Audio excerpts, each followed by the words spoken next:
Today we're going to make a chicken casserole with a taco seasoning. You can use those taco seasonings that you buy at the store, but if you'd like to make your own, it tastes better and you can adjust it to your family's needs. You can go to this recipe that I'll post up here or down in the comments. Otherwise, you're going to need a taco seasoning and several other items, which we will get to. So let's get started. Today, I'm going to use chicken tenderloins that I have in my freezer. Preheat your oven to 350 degrees. I need to defrost the chicken tenderloins in the microwave. And then I also need a 13 by 9 baking dish. These are the ingredients that I have on hand: corn, black beans, my taco seasoning that I made. If you don't have that, you can just use taco seasoning from the store. This is salsa that I made a couple days ago that I'm going to use. If you don't have that, you can just buy any salsa from the store that you like. And then we have some cheese. The last ingredient is corn tortilla chips. Go ahead and start grating the cheese if you'd like, and if you have a dog like I do, he will pick up all the pieces that fall on the floor. This is very exciting for him. All right, it's time to turn on your skillet, put it on a medium heat and give it a little bit of oil, and we're going to start cooking our chicken. You're going to cook the chicken until it's completely white on the outside and the inside, and then we will start adding the spices. Just be sure to turn everything over as it's cooking so all sides are cooked. Go ahead and add a little bit of salt right here for flavor.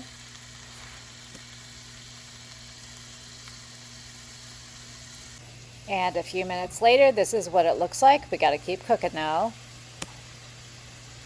This is a few minutes later, and it looks like they're mostly cooked. I'm going to chop a few of these in half to see if they're white on the inside, because you don't want to leave anything pink on the inside.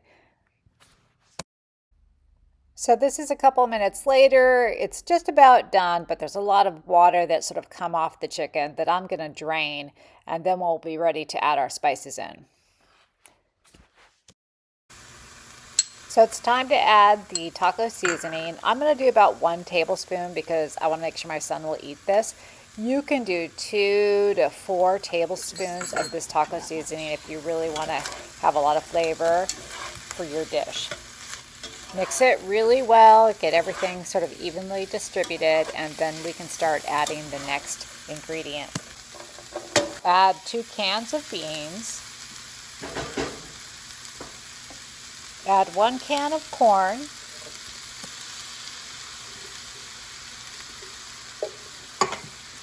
This is already smelling so good, you guys. I can hardly wait. You're going to love this dish. I am so lucky I had this homemade salsa in my refrigerator. We made it 2 days ago for some chips and salsa that we took to a little party, and I had this left over, and I'm just so glad I have it to put into this dish. I've usually made this with jarred salsa, so I'm curious to see how this will taste with homemade salsa. I came back and added another half cup, so I have a total of 1 full cup of my homemade salsa in this dish, and I'm going to get it all mixed up, and then we're going to put it into the 13 by 9 pan and add some cheese. I have about 3 cups of grated cheese here. I'm going to put about 1.5 cups in it right now.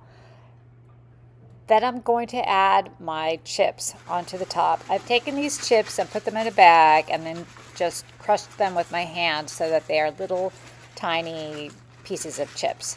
And this will give it a little crispy, crunchy top to your casserole.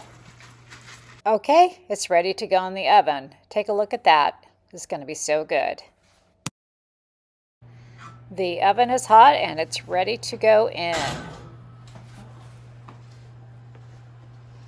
So we're going to bake it for about 20 minutes, and then we're going to pull it out and then add some more cheese and bake it for another 5 to 10 minutes.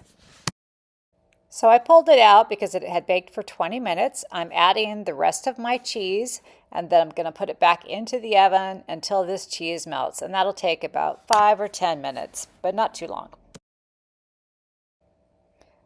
All right, here it is. I just pulled it out and it's all ready to eat. We're going to have this for dinner tonight. And there it is. Take a look at that. All right, I hope you like it. Let me know how it goes. Let me know if you make any modifications in the comments. And go ahead and check out this recipe here next, and we'll see you over there.